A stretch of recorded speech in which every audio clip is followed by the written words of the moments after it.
Welcome to the next level, boys and girls. After dealing with that aneurysm I got from finding out there was a valley of mushrooms in my Sonic 3, I got hungry. The 90s, when domestic abuse was okay, if your kid could plug his food into the Genesis. What? Okay, so we all know the spiel, right? Sonic the Hedgehog 3 could not make a Christmas 1993 release, so they rushed Sonic Spinball out. Gee, thanks. Don't worry though, we all know that the Sonic community couldn't live without Sonic Spinball, right?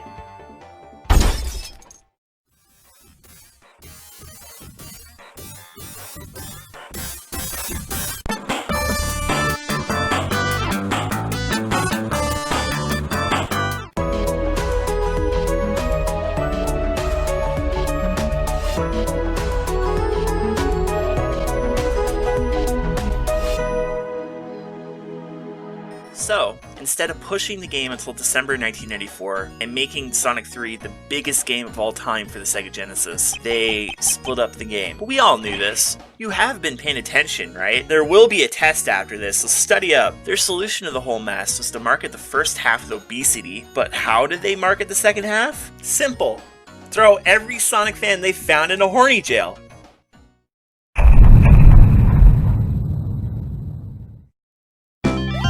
Technically though, Sega Gamers Day 1994 was the first time word got out about Sonic & Knuckles, and by that, a logo showed up. Based on the article from Sega Retro, they were more pushing the Sega 32X, as well as the Sega CD backup RAM cart. Fucking hell, I'll take 20 of them.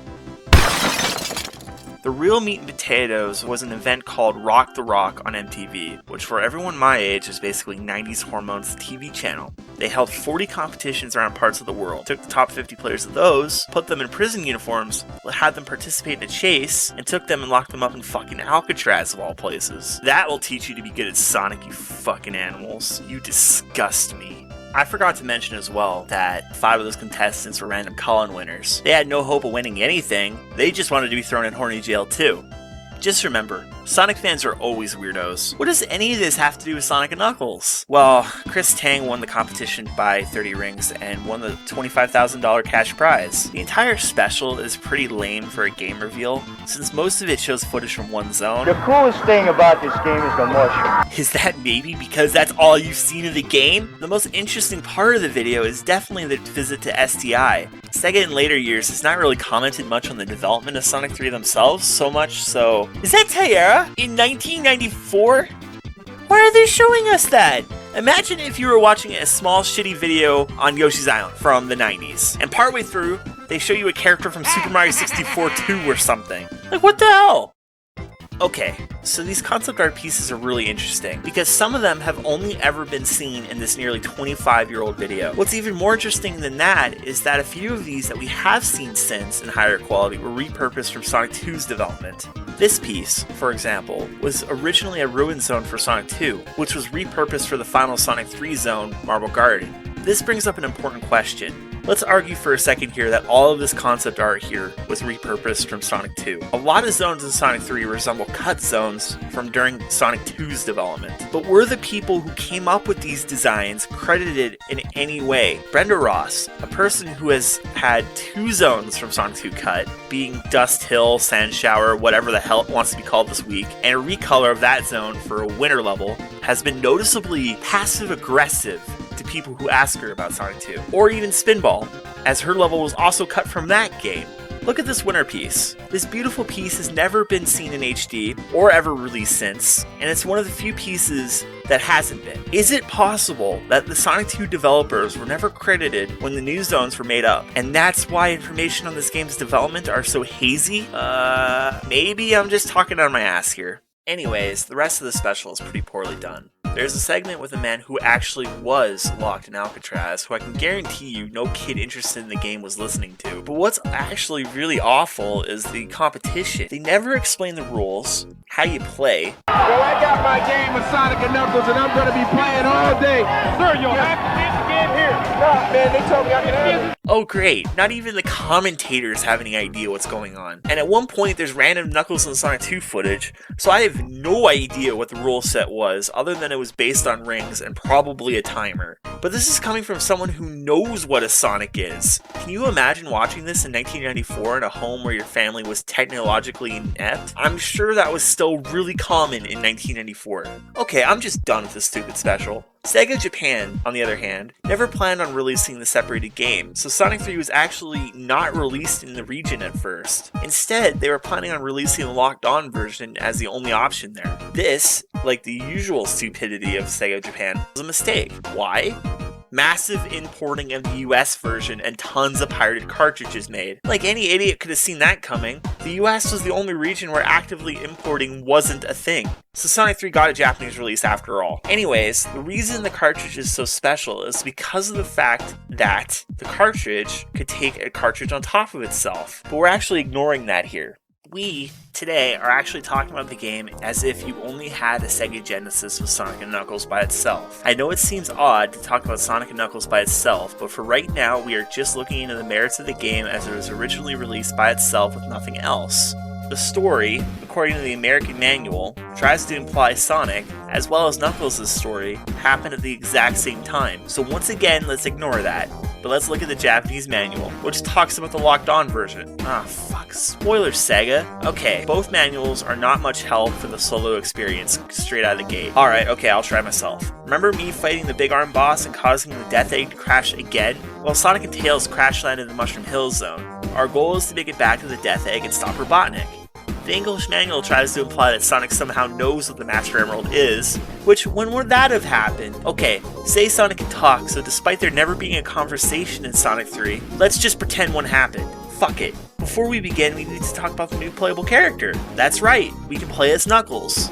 And I fucking hate doing so. So, Knuckles has two special abilities that are supposed to make up for his weaknesses. In mid-air, he can glide, which, alright, is kinda cool, and he can also climb up some walls. I say some walls because this is really selective to whenever the developers decide not to let you climb something. Fuck your feelings. The trade-offs to both of these abilities is a slightly slower character, which I can deal with, fine. The big sin of this is that Knuckles has a severely gimped jump, and I hate this. Believe me, after all of these years, playing Sonic is muscle memory at this point, and missing jumps because Knuckles can't jump is infuriating. Now, to be fair to Knuckles, he can straight up punch his way through things Sonic couldn't, but only once again selectively, and I'm sorry, but I'll take Sonic's speed and jump height any day. The other thing, even though never stated in either manual, it's pretty clear that the events of Knuckles' story happen after Sonic and Tails have already beaten Robotnik in the final zone. In Knuckles' story, an Egg Robo straight up yeets a fucking bomb straight at him, seemingly just to fuck with him. Honestly, it's pretty funny, so screw it. The game doesn't want to build up a deep, complex reason for more zones. Why should we? Let's just jump right in.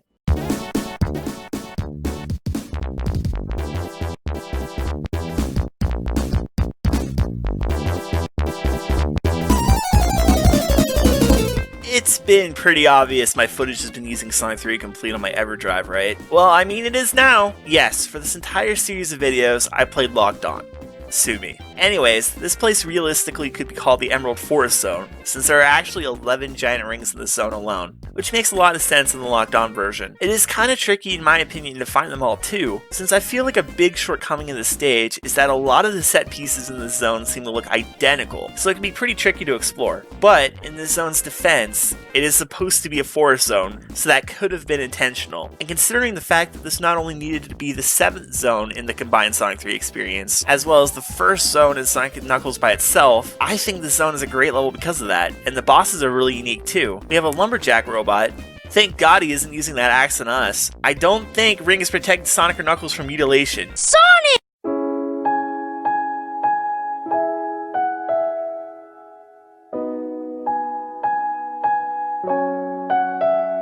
The scrolling boss against Robotnik is really neat too. We don't get enough bosses where we have to chase something until Mania, so I really enjoyed this quite a bit. Knuckles' path through the zone is nearly identical, and I mean sure, his Act 1 starting location is different from Sonic's, but that doesn't mean much.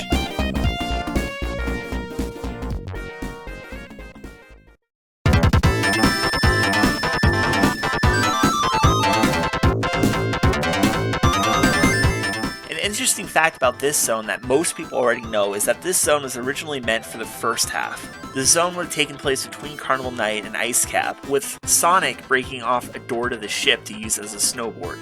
In the prototype, Flying Battery is still accessible, and it's pretty early and rough, but it's definitely closer to being done than the other Sonic & Knuckles zones at this stage, as the bosses are actually already here. We're on a flying airship, and I guess our goal is to stop it. We can see this ship is transporting a ton of egg capsules, so I assume that's the ship's goal, but it doesn't take too long to blow up this place. The giant rings in this zone are really hard to find in my opinion. The first one I know about requires you to see this extremely obscure path that would only appear if you stop and wait instead of continuing your natural pace at this point. You climb it, and push this very specific set of spikes to fall into a giant ring. And honestly, I've just found out recording for this that there's another giant ring you can find almost right after this one by pushing another spike. I mean, I don't know, in my opinion it's kind of a dick move, but you do you, game. Once again, I may be crazy, but this zone may as well be the exact same for Knuckles, considering I'm pretty sure nothing changes from here. I could be wrong, but I really don't remember a difference. Knuckles' story is supposed to take place right after Sonic's, so I find it weird that this airship is flying at the exact same coordinates as it did for Sonic's. The swinging boss is kind of neat though. I know this zone is usually a fan favorite as the music here is really nice and this is a really pretty solid zone,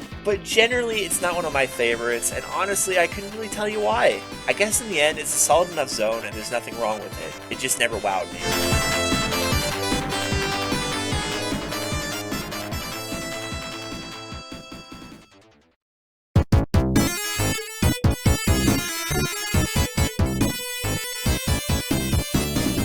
Okay, yep, fuck this zone. Yes, Act 1 is pretty. Act 2 is kinda neat to explore an ancient pyramid. But that's all that's good out of this place. This level's music drags too, and it perfectly represents how annoying and repetitive some sections of the zone is. And there's a few puzzles that will constantly loop, and will give you a serious threat of timing out in this zone your first time. Everything in this zone seems to want to make you waste time, and even though both acts are pretty, they try to even fuck that up with this silly ghost mechanic. Basically, these silly Halloween ghosts are freed by Sonic accidentally landing on an egg capsule, and if you don't occasionally pull these switches down, these ghosts will make the lights go dimmer and dimmer and become more and more demonic, and eventually they'll start attacking you. Not that that's the real threat at all, but it just makes you see less and less of the pretty scenery, and honestly this zone is just awful. Easily the worst in all of Sonic 3 together. The mini-boss golem is only interesting when you don't know what to do, and it's really just meant to mess with you anyways, and get you a time over on your first time, but there is one saving grace to this zone. You get to kick the shit out of Robotnik in mere seconds with super or hyper forms, and it is so gratifying. What's different for Knuckles? The ghosts are already out of the capsule in Act 2. He even lands in the same place Sonic and Tails did off the ship to start Act 1. I mean, what even are the logical odds of that happening?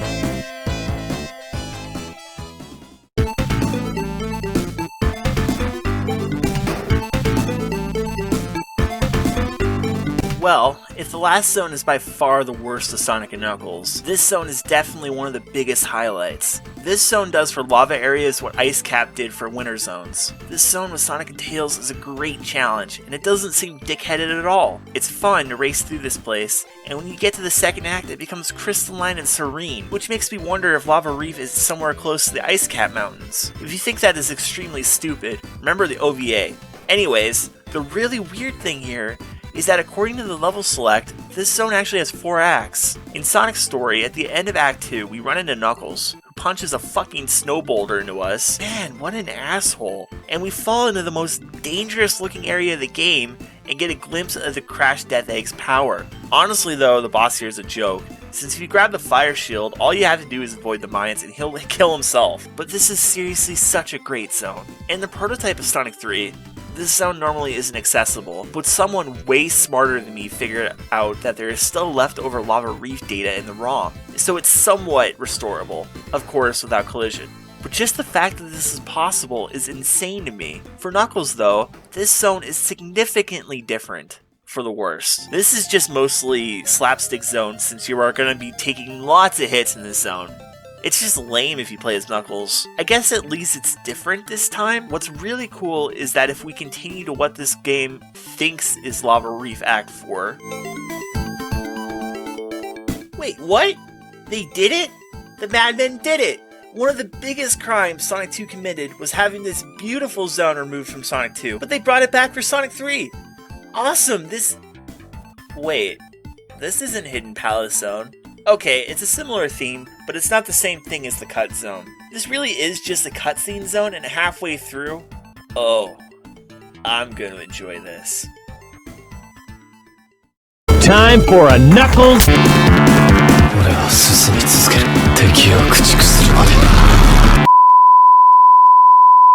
God, that was satisfying. But yeah, after one of the most satisfying beatdowns in history, Robotnik is here to show his true colors to Knuckles finally, and takes the Master Emerald as we give chase. Unfortunately for Knuckles, he gets shocked and falls on his ass as the platform we're on breaks and we fall. Knuckles shows us to a teleporter to the next zone. Oh, and for Knuckles, this is literally a hallway zone. Nothing happens here. Actually, the next zone is Knuckles' last. You'll have to wait till the locked on version to see how this ends for him.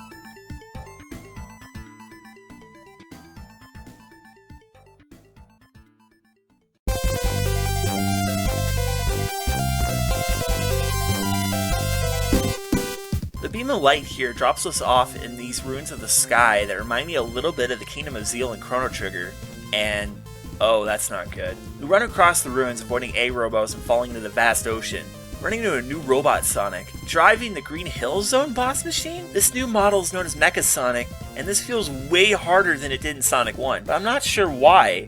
Anyways, it's not too much longer until we see Mecha Sonic again with the Metropolis Zone boss. Oh,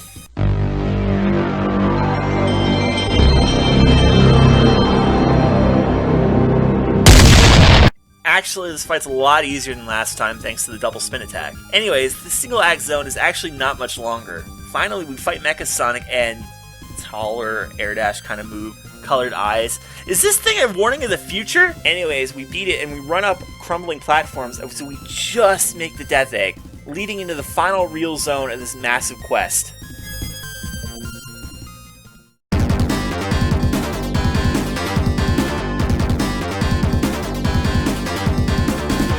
Wow, this place saw an upgrade. It's even more of a Star Wars ripoff now. And honestly, if you got here, you'll beat the game. The first act is rather easy, although on the long side, and the mini-boss is somewhat of a challenge. Probably the hardest mini-boss in the game. Act 2 plays with anti-gravity, but honestly the most annoying thing about this zone is how there's just some really silly pits and lack of checkpoints, especially in Act 1. The boss here is really boring, since you can just spam this elevator to change gravity to make the robots hit the boss. Really, this zone isn't anything too special. Sure, I consider it better than Collision Chaos and Scrap Brain, but it never really wowed me, especially with the more infuriating than anything boss. But we're finally here, the end, but I'm gonna make you wait.